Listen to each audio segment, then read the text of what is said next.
હંસની મંડળી હોય ને, હંસની મંડળી, ઈ આના તરંગમાં રમે.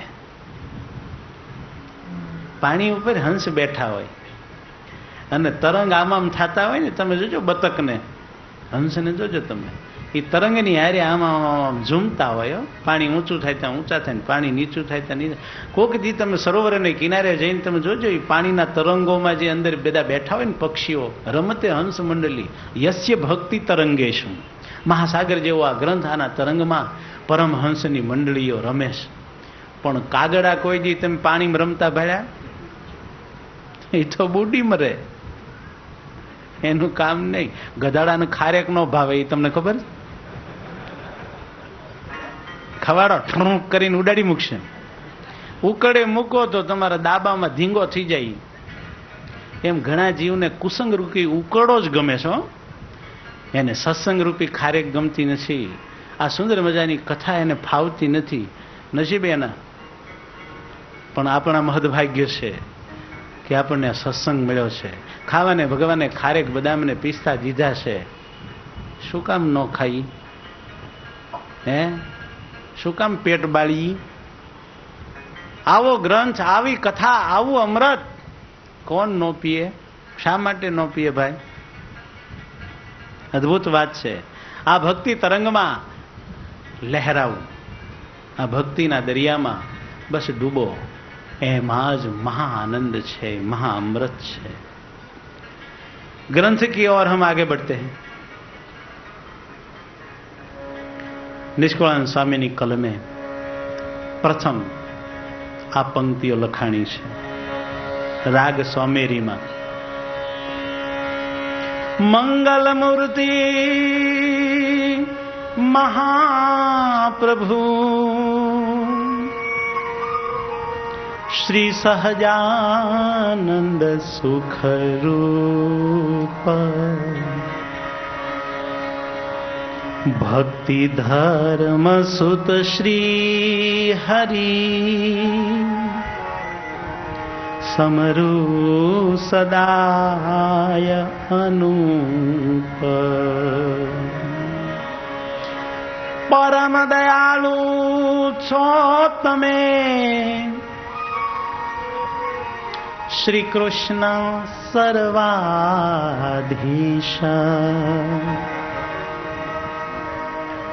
પ્રથમ તમને પ્રાણમુ નામ વારંવાર હું શીશ નામ વારંવાર હું શીશ. આ બે દોહા છે, અદ્ભુત છે. હું આમાં કયા શબ્દના વખાણ કરું, કયા શબ્દનો અર્થ કરું, કયો સ્વાદ ચૂંસું? હે, એ હાફૂસ કેરીના ઘરમાં આમ આમ ટોપલા ને ટોપલા ભર્યા હોય તો પલ બે પલ એમ થઈ જાય કે આમાંથી કઈ ચૂંસું? પણ સ્વામીએ પહેલો અક્ષર લખ્યો મ, અને મ પણ કેવો? મંગલ. મંગલ અને મંગલની સાથે જોડી મૂર્તિ પાછી, મંગલ મૂર્તિ. કેટલો શબ્દ મહાન છે. પછી વળી મ લાવ્યા મહાપ્રભુ. એ નાના એવા ઉત્તરાર્ધમાં 3 વાર મ બોલીને સ્વામીએ જે ગ્રંથને ઓપ આપ્યો છે. કાવ્યનું લાલિત્ય, પદ છટા, અલંકારો વાપરીને નિષ્કળાનંદ સ્વામીએ આપણને ધન્ય કરી દીધા. મંગલ મૂર્તિ મહાપ્રભુ કોણ? શ્રી સહજાનંદ સુખરૂપ. એમાં 3 સનો પ્રયોગ કર્યો, શ્રી સહજાનંદ સુખરૂપ. નવાઈની વાત એ છે, શેખપાટ ગામમાં હુતારને ઘેરે જન્મેલો એક ભાઈ, જેણે કોઢમાં લાકડા ફાડેલા. પણ ભગવાન સહજાનંદ સ્વામીના ગુરુ રામાનંદ સ્વામીને એક સદગુરુને સોંપાઈ ગયેલો આ હુતાર, લાલજી હુતાર ક્યાંથી ક્યાં પૂગ્યા. સંતને સમર્પિત થાય માણસ કેટલો મહાન બની જાય છે. ગામડા ગામમાં કોઢમાં લાકડા છોલનાર વ્યક્તિ એક કવિ બને, એક સંત બને, અને આ દુનિયાને વંદનીય બને, પ્રાતસ્મરણીય બને. એ ભગવાનના આશરાનો પ્રતાપ છે. સદગુરુને સમર્પિત થયાનો આ જબરજસ્ત પ્રતાપ દાખલો જીવતો જાગતો છે. રામાનંદ સ્વામી પાસે ગયેલા અને હાથ જોડીને કહેલું કે ગુરુ, મને સંસારમાં કોઈ રસ નથી, આપની સેવામાં તેડાવી લ્યો.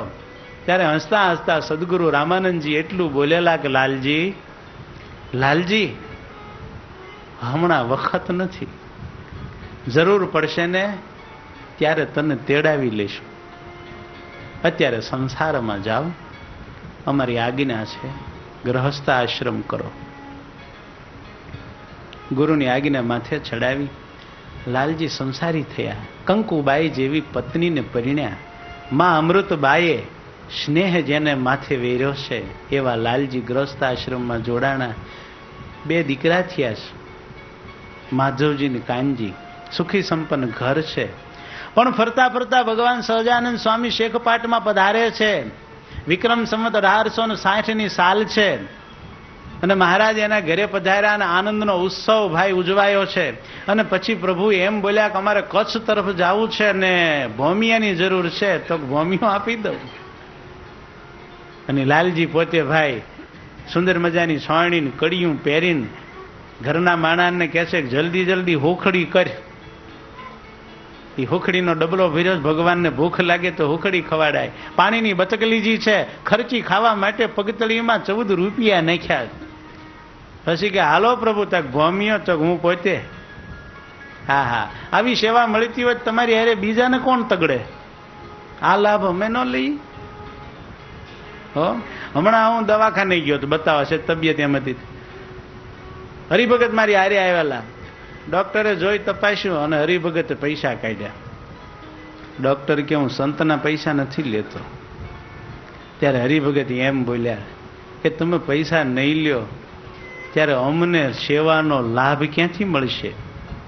માટે ડોક્ટર રાજી થઈને સેવાનો લાભ આપો. ડોક્ટર કે તમે સેવાનો લાભ લઈ જશો તો મને સેવા કેદી મળશે? હું તો આ સંવાદ સાંભળી રહ્યો. સમજાણું? હવે ઈ બે આમ વાડછેડ કરે છે તો ઓલકોર કમ્પાઉન્ડરે દવા બવા બાંધી દીધી, પૈસા ત્રીજાય આપી દીધા.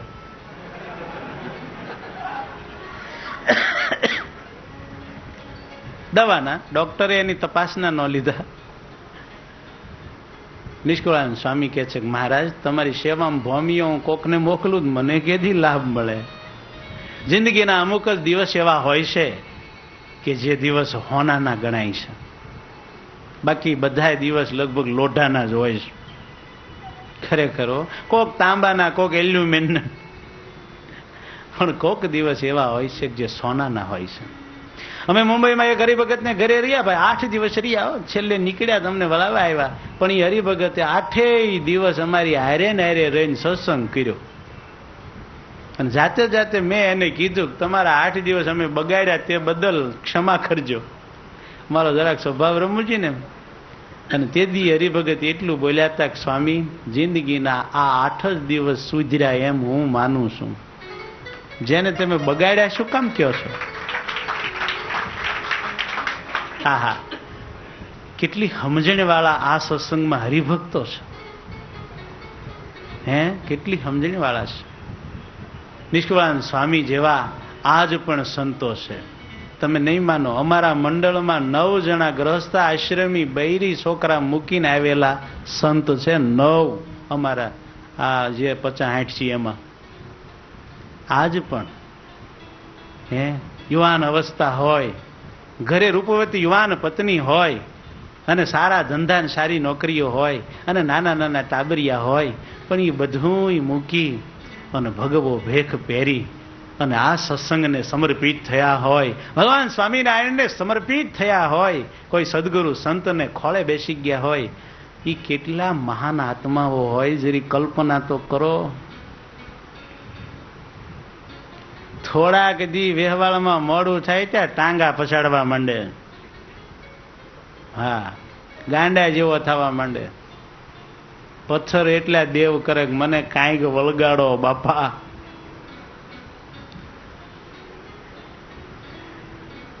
નિષ્કુળાનંદ સ્વામી એક એવા સંત છે કે જે આટલો પરિવાર છોડી અને સહજાનંદ સ્વામીના અડધા વેણે સંત થયા.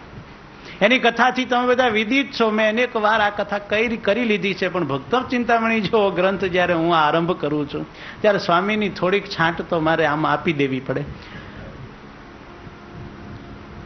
ભગવાન સ્વામિનારાયણની સાથે નિષ્કુળાનંદજી એટલે કે લાલજી હુતાર ગયા છે કચ્છની વાટે. વાત લાંબી છે પણ ટૂંકમાં કહું છું. એ આજોય ગામનું પાદર આવે છે અને ભગવાન સહજાનંદ સ્વામી બહાર ઝાડને છાંયે બેઠા અને કહે છે કે લાલજી, હે લાલજી, તક શું ભૂખ બહુ લાગીશ. લાલજી કે મહારાજ, તમે ઉદાર થઈને હુખડી અપાવી દીધી, ચોરને રૂપિયા અપાવી દીધા અને કાંઈ રવા દીધું નહીં, હવે ભૂખ્યા થયા. હવે હેનું લાવવું ને તમને કેમ જમાડું? તો કે ભિક્ષા માંગી આવો. તો કે મને કોઈ ભિક્ષા દેતા હશે? મૂછું વાળાને કડિયું બડિયું જોડ ભિક્ષા સાધુ સંતોને આપે. કે લાવો ને ભિક્ષા આપે એવું કરી દઈએ. એમ? હા લાલજી લાલો. કરો રાજા ભરશ્રી જેવું કે છે. અને એ શ્રીજી મહારાજે જોડીમાંથી ભગવા કપડા કાઢ્યા હો બે. લ્યો કે આ પહેરો ના કાઢી નાખો. એ પહેર્યા. એક ફાળિયાને વચ્ચે કાણું પડ્યું ને અને પછી પહેરાવી દીધું કે આ તમારી અલ્ફી. આજથી તમારું લાલજી હુતાર નામ અમે ચોકડી મારીને ચેકીએ છીએ. આજથી તમારું નામ નિષ્કુળાનંદ સ્વામી. લાલજી હુતાર રૂમાડે રૂમાડા ઉભા થઈ ગયા અને પછી કહે છે કે હવે જાઓ ભિક્ષા માગવા. લાલજી હુતાર કહે છે એટલે કે નિષ્કુળાનંદ સ્વામી કહે છે કે મહારાજ, આ અમારા હાહારાનું ગામ છે અને હમણાં ઈ આઈ છે અને આ ગામમાં તમે મને મૂંડી તો નાખ્યો, પણ અહીં ભિક્ષા લેવા મોકલશો તો કેવું થાય? અહીં મને બધા ઓળખે જ. હું અહીં હાથમાં તરવારનું ઠૂઠું ગજરો લઈને આવ્યો હતો. મહારાજ હંસા. મહારાજ કહે છે એમ છે, એ અહીં છે તો પછી કરો રાજા ભરશ્રી જેવું, જાઓ એના હાથની જ ભિક્ષા લઈ આવો. જરા કલ્પના તો કરો આ કામ કેટલું કઠણ હશે. આમ તમને ન ખબર પડે, પણ તમને કોઈ સદગુરુએ એવી આજ્ઞા કરી હોય તો હું થાય એ જરા કલ્પના કરો. हाँ, आपको ख्याल आ जाएगा वो परिस्थिति कैसी होगी.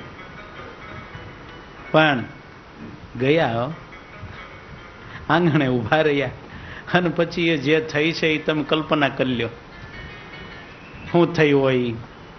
ને છેવટે અડગ સંત છે, એની પત્નીને કહી દીધું કે શું આમ રડે છે? ભગવાન સહજાનંદ સ્વામી જેવા સહજાનંદ સ્વામીનો સંત થયો છું. તારે મને ગૌરવ હોવું જોઈએ કે મારો પતિ પરમાત્માને પામ્યો અને એ વેળાએ તું રડવા બેઠી?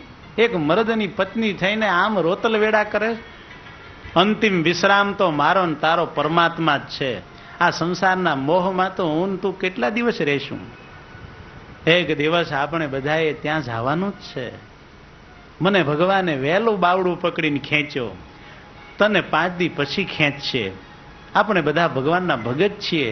રોવાનો વખત નથી. આજ અક્ષરધામનો અધિપતિ સહજાનંદ સ્વામી શ્રી હરિ તારા હાથનો રોટલો જમવા માગે છે. પ્રભુ તારા હાથનો રોટલો જમવાની ઈચ્છા કરે છે ને તું રોશ માટે જલ્દી કર. એ સંતની શારડી જેવા શબ્દો બાઈને કાળજામાં હોહરાઈ ગયા. આહુડા લૂસી નાખ્યા એ કાંઠિયાવાળી સ્ત્રીએ. અને એની હાહુને એની બાને કહે છે બા આમાં આડા ન આવશો, એક બાજુ વયા જાવ. જે કર્યું એ ભગવાનની ઈચ્છાથી કર્યું છે. અને બાઈ તરત રોટલો કરવા બેઠી. એ બાજરાનો રોટલો કર્યો અને ફૂલ્યો રોટલો, એમાં કાણું પાડ્યું અને માખણના લોંદા ભર્યા છે. હારે ગોળનું મોટું ઢેફું દીધું અને બહાર લઈને આવીને ધણીની જોડીમાં એ નાખ્યું હતું. એ વખતે દેવતાઓએ ફૂલનો વરસાદ કર્યો હતો. ભાઈ ભાઈ ભારત દેશમાં આવા સતીઓ અને સંતો થાય છે એમ. નિષ્કુળાનંદ સ્વામી તરત પાછા વળી ગયા. એ નાના 2 છોકરા, એની સાસુ ને એની પત્નીએ પગે લાગી લીધી. આંગણે આવેલા એ સંતને પાલવ પાથરીને અંતિમ નમસ્કાર કર્યા. નિષ્કુળાનંદજી ભગવાનની આગળ આવીને ભિક્ષા પ્રભુના પગમાં મૂકીને દંડવટ કરે છે. ત્યારે સહજાનંદ સ્વામી માથે હાથ મૂકે છે. આ સંપ્રદાયમાં આવા 1-2 ઇતિહાસ નથી. આવા અનેકાનેક ઇતિહાસ છે, આવું અનેકાનેકનું બલિદાન છે, આવા અનેકાનેક સ્ત્રી પુરુષોના સમર્પણ છે. ત્યારે ઉદ્ધવ સંપ્રદાયની ધોળી ધજાઓ દેશ વિદેશમાં ફરકે છે. ભગવાન સ્વામિનારાયણ રોટલો જમે છે, નિષ્કુળાનંદજી દર્શન કરે છે. રોટલો જમી જ્યાં આમ હાથ કર્યો ત્યાં પાણી આપ્યું. નિષ્કુળાનંદજી હાથમાં પાણી પીધું, અડધા રોટલાની પ્રસાદી સ્વામીને આપી. જમી જાઓ સંત. સ્વામી જમી રહ્યા અને મહારાજ ઉભા થયા. નિષ્કુળાનંદજી, અમારી આજ્ઞા છે તમને. કે શું મહારાજ? આ ગામના ચોરામાં બેસી યમદંડ ગ્રંથ લખો. નિષ્કુળાનંદ હામું હામું જોઈ રહ્યા કે મહારાજ, કાળા અક્ષર કુવાડે માર્યા. હું તો અભણ છું. સુતાર જ્ઞાતિમાં મારો જન્મ, ગામડા ગામમાં. અહીં ભણવાની કોઈ વ્યવસ્થા નહીં. આજથી 200 વર્ષ પહેલાની વાત છે. આજે ગામડામાં માણસો હજી અભણ છે. તે દી ક્યાંથી ભણતર હોય? તમે મને ગ્રંથ લખવાનું કહો છો? ત્યારે ભગવાન સહજાનંદ સ્વામી બોલ્યા કે લાલજી, અમને શું જાણો છો કે તમે પરાત્પર પૂર્ણ પુરુષોત્તમ છો. જાઓ, તમે જે લખશો એ કવિતા થશે અને બોલશો એ છંદ છપઈમાં ગોઠવાઈ જશે.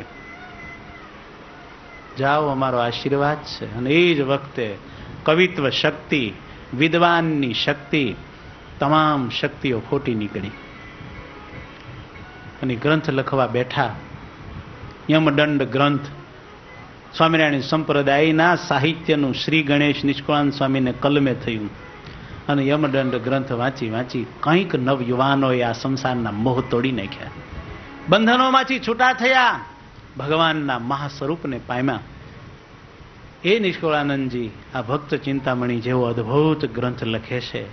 એના મંગલાચરણમાં મંગલ મૂર્તિ મહાપ્રભુ આવા અદ્ભુત 3 વાર મના સુંદર ઉચ્ચાર કરી અને મહામંગલ કરે છે. અને મંગલ મૂર્તિ સિદ્ધિ ભગવાનની મંગલ મૂર્તિનું જ્યારે ધ્યાન ધર્યું ત્યારે આ ગ્રંથમાં પછી કોઈ વિઘ્નને અવકાશ રહેતો નથી. એવા સહજાનંદ, સેજે સેજે આનંદ જે દે છે એ સહજાનંદ છે. સહંતે ઇતિ સહાહા, અને સહન કરનારા જે જનો એને સહજ કહેવાય છે, એટલે કે સાધુજનો. અને સાધુજનોને જે આનંદ દેનારા છે એ છે સ્વામી સહજાનંદ. સુખ રૂપ, એનું રૂપ જ સુખ છે. એવા ભક્તિ ધર્મના દીકરા શ્રીહરિ જે અનુપ છે, એની ઉપમા નથી. એને હું સદાય સમરું, સદાય સમરું. બસ સહજાનંદ ગુરુમ ભજે સદા. અને સમર્યા જે વાત છે, આપણે બીજાને સમર કરીએ છીએ ને, બહુ ભૂલ છે. સમર સમર સદા ગુરુ સાહેબ ક્યાં મુખ બક બક કરતા હૈ, સદાય સમર. આ મંગલાચરણ છે. સમજો તો ઉપદેશ છે, સમજો તો જીવનની સહી દિશા બતાવે છે. સમરું સદાય અનુપ. નિષ્કુળાનંદજી સદાય અનુપમ સહજાનંદ શ્રી હરિને સમર્યા કરે તો મારે ને તમારે બીજો ધંધો કરવાની જરૂર ખરી કાંઈ? સમરો, સમરો. ભગવાન જેટલા યાદ કરાય એટલા કરો, નામ લેવાય એટલા લઈ લ્યો. એક એક નામ લાખ લાખમણ હોના કરતાંય વધારે કિંમતી છે. લાખ લાખ મણ હોનાના પડીકા વાળ્યા હોય ને તમને એમ કે આમાંથી જેટલા પડીકા લેવાય એટલા લઈ લ્યો, ઝપટ કરીએ ને. એક એક નામ લાખ લાખ મણ હોનાના પડીકા જેવું કિંમતી છે. લ્યો, સ્વામિનારાયણ સ્વામિનારાયણ બોલો, બોલતે રહો, ક્यों ભૂલ જાતે હો. પરમ દયાળુ છો તમે, શ્રી કૃષ્ણ સર્વાધીશ. ભગવાનને હવે મંગલ મૂર્તિ કહેતા સામે આવેલા સહજાનંદ શ્રી હરિને હાથ જોડી દીધા સ્વામીએ. મંગલ મૂર્તિ, હે હરિ, તમે પરમ દયાળુ છો, પરમ દયાળુ છો. ક્યાંથી ક્યાં જીવને લઈ જાઓ છો. આજ્ઞામાંથી તમે મહા તેજ જેવો આ જીવને બનાવો છો. આગિયા જેવો જરીક ચમક દમક થતા જીવને ભગવાન સહજાનંદ સ્વામી મહાતેજ જેવો સમર્થ બનાવે છે. એને દયા આવે છે. એટલે જ દયાને લઈને જ કે આ બિચારા અલ્પ જીવ દુઃખી થાય છે, એને હું મહાનતા આપી દઉં એમ. કેટ લાઈન આપી દીધી ને, કેટ લાઈને મહા અનાદિ મુક્ત બનાવી દીધા ભગવાન સ્વામિનારાયણે. આ એમની દયાને કિનારા નથી. હાથ લંબાવો, ખેહી લે. પડકારો કરો, નાભીનો પડકારો જોઈ લઈ લે. સાચી ભાવના હોય તો ભગવાન આઘા જ નથી. પણ મારે ને તમારે બીજું બધું જોઈએ છીએ અને ભગવાન જોઈએ છીએ. वो दो बात कैसे हो सकती? તમારે રાતે જોઈ દિવસે જોઈ. નો રાત મળે નો દિવસ મળે. એક વાત કરો, ભગવાન છે એ સુંદર દિવસ છે, રૂડું અંજવાળું છે, હે એના તરફ જાઓ. ઊંડા અંધારેથી પરમ તેજ હેતુ લઈ જા. પરમ દયાળુ છો તમે. શ્રી કૃષ્ણ. શ્રી કૃષ્ણ કોણ? શ્રી કૃષ્ણ સર્વાધીશ, સર્વોપરી, સર્વના સ્વામી, સર્વાવતાર આવિર્ભાવ કારણમ. સર્વાવિર્ભાવ કારણ, જેના પર કોઈ નથી. સર્વાધીશ શબ્દનો પ્રયોગ કર્યો. એ શ્રી કૃષ્ણ સહજાનંદ શ્રી હરિને પ્રથમ પ્રણામ કરું છું અને વારંવાર મસ્તક નમાવું છું. એક બે વાર નહીં. એવું સુંદર આ બે દોહામાં સ્વામીએ કહ્યું. અને હવે કથાને પલટે છે. અતિ સુંદર ગોલોક મધ્યે અક્ષર એવું જેનું નામ છે.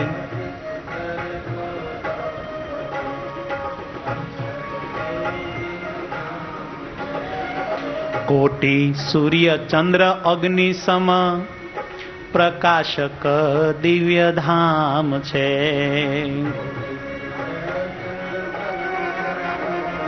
પ્રકાશક દિવ્ય ધામ છે. અતિ શ્વેત સચ્ચિદાનંદ બ્રહ્મપુર અમૃતાય પાર. અતિ શ્વેત સચ્ચિદાનંદ બ્રહ્મપુર અમૃત પાર. પરમ પદ આનંદ બ્રહ્મ ચિદાકાશ કહે નિર્ધાર. પરમ પદ આનંદ બ્રહ્મ ચિદાકાશ કહે નિર્ધાર. એક ધ્યાન ઉપર આપણને સ્વામી કેન્દ્રિત કરે છે. સ્વામી કહે છે સર્વથી પર એક તેજનો સમૂહ છે, જેને ગોલોક કહે છે. ગો એટલે કિરણો, લોક એટલે સમૂહ, કિરણોનો સમુદાય. અપરંપાર તેજ છે. એ તેજને મધ્યે એક તેજોમય મહોલ છે, જેને બ્રહ્મ મહોલ કહે છે, જેને અક્ષરધામ કહે છે. સુંદર ગોલોક મધ્યે અક્ષરધામ છે. એ બ્રહ્મ મહોલમાં અનુપમ દિવ્ય સિંહાસનમાં એક 16 વર્ષની અદ્ભુત આકૃતિ છે, જેને યોગીઓ ધ્યાનમાં ભાળે છે. એ મહા આનંદ છે. અને એ જે દિવ્ય આકાર છે એમાંથી જ બધું જ થાય છે અને બધું જ એમાં સમાઈ જાય છે. એને સર્વનું કારણ, સર્વનું બીજ, સર્વનો આધાર કહેવામાં આવે છે. હવે એ પરમાત્મા ઉપર આપણને ધ્યાન દોરે છે અને પછી એમ કહે છે કે એ ભગવાન આ ધરતી ઉપર પધારે છે. ટૂંકમાં એ જે પરમાત્માનું ધામ છે એને જુદા જુદા નામથી શાસ્ત્રોમાં કહેવામાં આવે છે. કેવું છે તો કે કોટી સૂર્ય ચંદ્ર અગ્નિ સમાન. કરોડો કરોડો સૂર્ય ચંદ્ર અને અગ્નિની સમાન પ્રકાશક છે. દિવ્ય ધામ છે. અતિ શ્વેત છે. સચ્ચિદ ને આનંદ છે એ ધામ. એને બ્રહ્મપુર કહે છે. અમૃતધામ કહે છે, બહુ અપાર છે. પરમપદ પણ કહેવામાં આવે છે, આનંદ બ્રહ્મ પણ કહે છે, કંઈ કંઈ એને ચિદાકાશ કહે છે. આમ 6 જેટલા ધામના નામ બતાવ્યા. એવા ધામમાં તમે રહો છો કૃષ્ણ કૃપાળ, પુરુષોત્તમ વાસુદેવ નારાયણ પરમાત્મા પરમ દયાળ. હવે ભગવાનના 10 નામ બોલે છે સ્વામી. પહેલા ભગવાનના ધામના સ્થાન વિશેષના નામ કયા? ખેર, આનો અર્થ કોઈ એવો ન સમજી લેતા કે ભગવાન માત્ર ધામમાં જ રહે છે અને ધામ અહીંથી ક્યાંક દૂર છે. અંતરદ્રષ્ટિએ જ્યાં હું તમે બેઠા છીએ ત્યાં ધામ છે. અગર એક આધ્યાત્મિક વાત સમજો તો હું તમે પોતે ધામ છીએ, બ્રહ્મ છીએ, અક્ષર છીએ. અને ભગવાન તમારા અને મારાથી અણુ માત્ર દૂર નથી, પણ ઉલટ કે દેખીએ તબ એ હો सकता है. બાહ્ય દ્રષ્ટિને સમેટ્યા પછીની આ વાત છે, પણ જ્યાં સુધી બાહ્ય જગતમાં હું તમે જીવીએ છીએ અને દેહ ભાવમાં છીએ, પિંડ બ્રહ્માંડમાં રાચીએ છીએ, ત્યાં સુધી ધામને ભગવાન બહુ દૂર દેખાય છે. પણ વૃત્તિ પલટ્યા પછી ધામ અને ભગવાન આપણાથી અણુય દૂર નથી. પ્રમાણ સારંગપુરનું 10મું વચનામૃત, इसे पढ़ लीजिए. આવા ભગવાનના ધામમાં ભગવાન શ્રી કૃષ્ણ તમે સદાય રહો છો. હે પુરુષોત્તમ, તમને કોઈ પુરુષોત્તમ કહે છે, કોઈ વાસુદેવ કહે છે, કોઈ નારાયણ કહે છે, કોઈ પરમાત્મા કહે છે, કોઈ પરમ દયાળ કહે છે, કોઈ પરમ બ્રહ્મ કહે છે, કોઈ બ્રહ્મ કહે છે, કોઈ પરમેશ્વર કહે છે, કોઈ વિષ્ણુ કહે છે, કોઈ ઈશ્વર કહે છે. વેદ આવા આવા નામોથી તમને પોકારે છે. એહ આદિ અનંત નામે સુંદર મૂર્તિ શ્યામળી, ક્ષર અક્ષર પર સર્વજ્ઞ છો, સર્વ કરતા નિયંતા અંતર્યામી. કેટલું કેટલું એક પંક્તિમાં સંત લખી નાખે છે, કેટલું કેટલું લખી નાખે છે. આવા ભગવાનના નામ છે. આપણી આધુનિક ભાષામાં એને કોઈ કુદરત કહે છે, જુદી જુદી રીતે. કોઈ કાળ કહે છે, પણ સર્વનું કારણ એ છે. એવા હે ભગવાન, તમે સર્વજ્ઞ છો, ક્ષર અક્ષરથી પર છો. ક્ષર યાને કે જીવ સમુદાય, અક્ષર પરમાત્માનું ધામ, એનાથી પણ તમે પર છો. પર હોવા છતાં સૌની અંદર છો. કોઈથી એને અલગ કરી શકાય એવા નથી એ ભગવાન. બધી ચીજ એનાથી ભરાયેલી છે, એનાથી વંચિત કે રહિત કોઈ તત્વ નથી. આ સૃષ્ટિમાં ભગવાનથી ભરાયેલી દરેક વસ્તુ છે. એમ જો જોયા કરીએ તો ઉઘાણી આંખનું ધ્યાન છે, પણ એવું ધ્યાન બહુ ઓછાને કેળવી શકવાની શક્તિ હોય છે, પણ કેળવાય તો એના જેવી ઉત્તમ કોઈ વાત નથી. એ ભગવાન સર્વજ્ઞ છે. એક એક વિશેષણ ઉપર ધ્યાન દેજો. સર્વજ્ઞ, ભૂત ભવિષ્ય ને વર્તમાન બધું જાણે છે. સર્વજ્ઞ છે એટલું નહીં, યુગપત વેત્તી, એક પળે બધું જાણે. કલ્પનામાં તો આવે એવું નથી, કેમ જે મારી ને તમારી હેસિયતથી બારું છે. પણ જો लिखा है उसे पढ़िए, हो सके तो कुछ सोचिए, जितना हो सके इतना सोचिए. ભગવાને મન બુદ્ધિ ચિત્ત અહંકાર આપણને આપ્યા છે, કંઈક સમજવા આપ્યા છે, એનો ઉપયોગ કરો.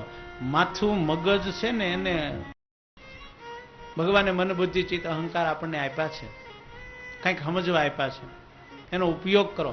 માથું મગજ છે ને એને જરાક વાપરો. ભગવાનને સમજવામાં આને ઝંઝે લગાડ્યા જેવું છે, ધંધો નથી, ગણાય નથી. આમાં મગજ નથી વાપરતા, અવળું હવળું વાપર્યા કરે, ન વાપરવાનું હોય ને.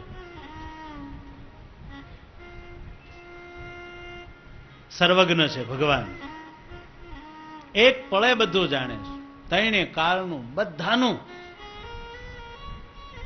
કમાલ. જબરી વાત છે, મગજમાં ન આવે એવી વાત છે. વરસાદ થાય તો ન ગણાય એટલા કોટાન કોટી, શું કહીએ, એટલા જીવ ધરતી માથેથી પેદા થાય છે, ફૂગ થાય છે, એ જીવ છે. સૃષ્ટિ તમામ જીવ, ઘાસ, જળચર, નભચર, બધી સૃષ્ટિ એકી સાથે પ્રગટ થાય. એટલા જીવ ક્યાં મરતા હશે, ત્યાં અહીં જન્મતા હશે. કોઈ પણ જીવ એક સેકન્ડ પણ દેહ વિના રહેતો નથી. ત્યાં મરે એ ભેગો દેહ અહીં મળે. આટલા બધા અસંખ્યાત જીવ, જીવ કેટલા છે એની કોઈ ગણના થાય એમ નથી. અબજો યુગો સુધી મુક્તિ પદને પામ્યા કરે તો એ જીવ ક્યારેય ખૂટે એમ નથી. બધા જીવોનું એક પળમાં સંચાલન કરે છે પરમાત્મા. કોના કેવા કર્મ, કેટલા વર્ષના, કયા જન્મના, ક્યાં આને કયું દુઃખ દેવું ને ક્યાં આને જન્મ દેવો ને કયું સુખ દેવું, એ બધું એકલા કરે છે. શક્તિ તો વિચારો, કેવી મહાન શક્તિ છે, બધું એના વશમાં છે. કેવું વશમાં?